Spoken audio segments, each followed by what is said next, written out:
ನಮಸ್ಕಾರ. ಈ ದಿನಕ್ಕೆ ಸ್ವಾಗತ. ನಾನು ಜಿಎಂ ಪವಿತ್ರ. ಮಧ್ಯಪ್ರಾಚ್ಯದಲ್ಲಿ ಉಂಟಾಗಿರುವಂತಹ ಯುದ್ಧದ ಪರಿಸ್ಥಿತಿ ಈಗ ಜಾಗತಿಕ ಇಂಧನ ಮಾರುಕಟ್ಟೆ ಮೇಲೆ ದೊಡ್ಡ ಪರಿಣಾಮವನ್ನು ಬೀರೋ ಹಂತಕ್ಕೆ ತಲುಪಿದೆ.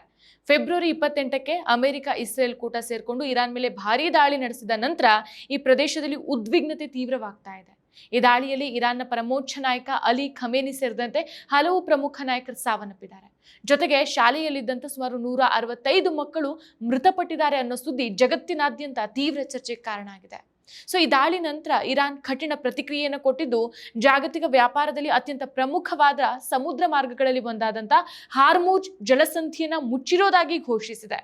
ಈ ಹಾರ್ಮುಜ್ ಜಲಸಂಧಿ ಮೂಲಕನೇ ವಿಶ್ವದ ಬಹುಪಾಲು ಕಚ್ಚಾ ತೈಲ ಮತ್ತು ನೈಸರ್ಗಿಕ ಅನಿಲ ಸಾಗಾಣಿಕೆ ನಡೀತಾ ಇತ್ತು. ಈ ಮಾರ್ಗವನ್ನ ಮುಚ್ಚಿರೋದ್ರಿಂದ ಜಾಗತಿಕ ಇಂಧನ ಸರಬರಾಜು ವ್ಯವಸ್ಥೆಯೇ ಅಸ್ತವ್ಯಸ್ತವಾಗೋಗ್ಬಿಡತ್ತೆ. ಇದ್ರ ಜೊತೆಗೆ Iran, Kuwait, Qatar, Saudi Arabia ಮತ್ತು ಯುನೈಟೆಡ್ ಅರಬ್ ಎಮಿರೇಟ್ಸ್ ದೇಶಗಳಲ್ಲಿರುವಂತಹ ಅಮೆರಿಕ ಸೇನಾ ನೆಲೆಗಳ ಮೇಲೆ ತೀವ್ರ ದಾಳಿಯನ್ನು ನಡೆಸಿದೆ. ಈ ಕಾರಣದಿಂದ ಆ ದೇಶಗಳು ತಮ್ಮ ನೈಸರ್ಗಿಕ ಅನಿಲ ಮತ್ತು ಕಚ್ಚಾ ತೈಲ ಸಂಸ್ಕರಣಾ ಘಟಕಗಳನ್ನ ಒಂದೊಂದಾಗಿ ಮುಚ್ಚುವಂತ ಪರಿಸ್ಥಿತಿ ಎದುರಾಗಿದೆ. ಯುದ್ಧದ ಪರಿಸ್ಥಿತಿಯಲ್ಲಿ ಸಂಸ್ಕರಣಾ ಘಟಕಗಳನ್ನ ನಿರಂತರವಾಗಿ ಕಾರ್ಯಗತಗೊಳಿಸೋದು ಕಷ್ಟ ಆಗೋದ್ರಿಂದ ಈ ಕ್ರಮವನ್ನ ಕೈಗೊಳ್ಳಲಾಗಿದೆ. ಈ ಬೆಳವಣಿಗೆಗಳ ಪರಿಣಾಮವಾಗಿ ಜಾಗತಿಕ ಇಂಧನ ಮಾರುಕಟ್ಟೆಯಲ್ಲಿ ಅಸ್ಥಿರತೆ ಹೆಚ್ಚಾಗಿದೆ. ಒಂದ್ ಕಡೆ ನೈಸರ್ಗಿಕ ಅನಿಲದ ಬೆಲೆ ಗಗನಕ್ಕೇರ್ತಾ ಇದ್ರೆ, ಮತ್ತೊಂದ್ ಕಡೆ ಕಚ್ಚಾ ತೈಲದ ಬೆಲೆ ದಾಖಲೆ ಮಟ್ಟದಲ್ಲಿ ಏರಿಕೆ ಆಗ್ತಾ ಇದೆ. ಇದರ ನೇರ ಪರಿಣಾಮ ವಿಶ್ವದ ಅನೇಕ ದೇಶಗಳ ಆರ್ಥಿಕ ವ್ಯವಸ್ಥೆಯ ಮೇಲೆ ಬೀಳುವ ಸಾಧ್ಯತೆಯೂ ಇದೆ. ಕತಾರ್ನ ನೈಸರ್ಗಿಕ ಅನಿಲ ಉತ್ಪಾದನೆ ಪ್ರಮುಖ ಪಾತ್ರವನ್ನು ವಹಿಸುತ್ತೆ. ಕತಾರ್ ವಿಶ್ವದ ಪ್ರಮುಖ ಧ್ರುವೀಕೃತ ನೈಸರ್ಗಿಕ ಅನಿಲ LNG ಉತ್ಪಾದಕ ರಾಷ್ಟ್ರಗಳಲ್ಲಿ ಪ್ರಮುಖ ಪಾತ್ರವನ್ನು ವಹಿಸುತ್ತೆ. ಇಲ್ಲಿ ನೈಸರ್ಗಿಕ ಅನಿಲವನ್ನ ಧ್ರುವೀಕರಿಸುವಂತ ಪ್ರಕ್ರಿಯೆ ಅತ್ಯಂತ ಸಂಕೀರ್ಣವಾಗಿರುತ್ತೆ.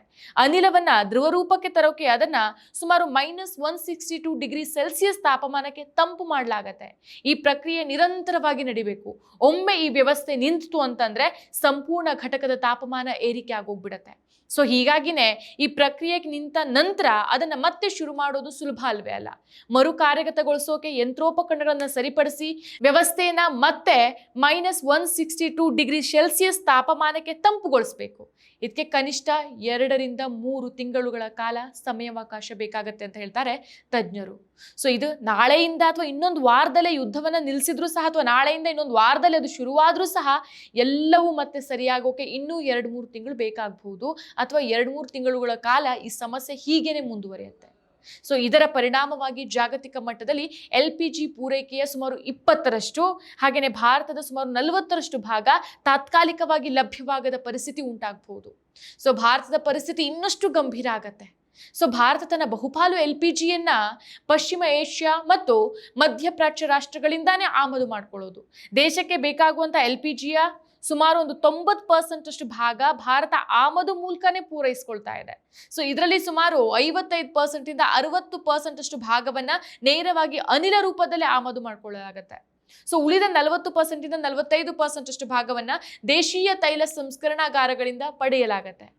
ಭಾರತದ ಒಟ್ಟು LPG ಬಳಕೆಯಲ್ಲಿ ಸುಮಾರು 40 ರಿಂದ 45% ಭಾಗವನ್ನ ದೇಶದ ಸಂಸ್ಕರಣಾಗಾರಗಳೇ ಉತ್ಪಾದಿಸುತ್ತೆ.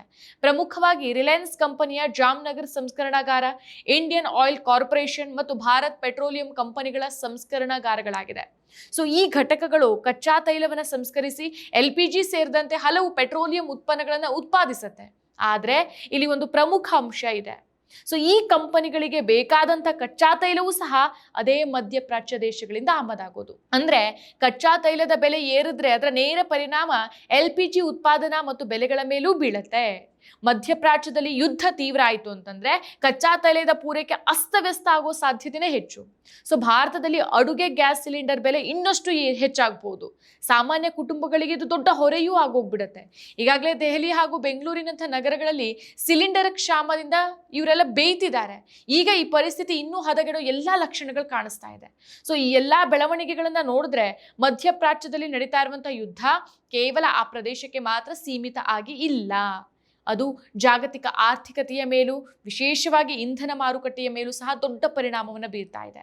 ಭಾರತ ಸೇರಿದಂತೆ ಅನೇಕ ದೇಶಗಳು ಮಧ್ಯಪ್ರಾಚ್ಯದಿಂದ ಇಂಧನ ಆಮದು ಮಾಡಿಕೊಡೋದ್ರಿಂದ ಈ ಪರಿಸ್ಥಿತಿ ಮುಂದುವರೆದ್ರೆ LPG ಪೂರೈಕೆ, ಬೆಲೆ ಹಾಗೂ ಸಾಮಾನ್ಯ ಜನರ ದಿನನಿತ್ಯದ ಬದುಕಿನ ಮೇಲೂ ಪರಿಣಾಮ ಬೀರುತ್ತೆ. ಹೀಗಾಗಿ ಮಧ್ಯಪ್ರಾಚ್ಯದ ಈ ಉದ್ವಿಗ್ನ ಪರಿಸ್ಥಿತಿ ಮುಂದಿನ ದಿನಗಳಲ್ಲಿ ಜಾಗತಿಕ ಇಂಧನ ಭದ್ರತೆ ಮತ್ತು ಆರ್ಥಿಕ ಸ್ಥಿರತೆಗೆ ದೊಡ್ಡ ಸವಾಲಾಗಿ ಪರಿಣಮಿಸುವ ಎಲ್ಲಾ ಲಕ್ಷಣಗಳು ಕಾಣಿಸ್ತಾ ಇದೆ.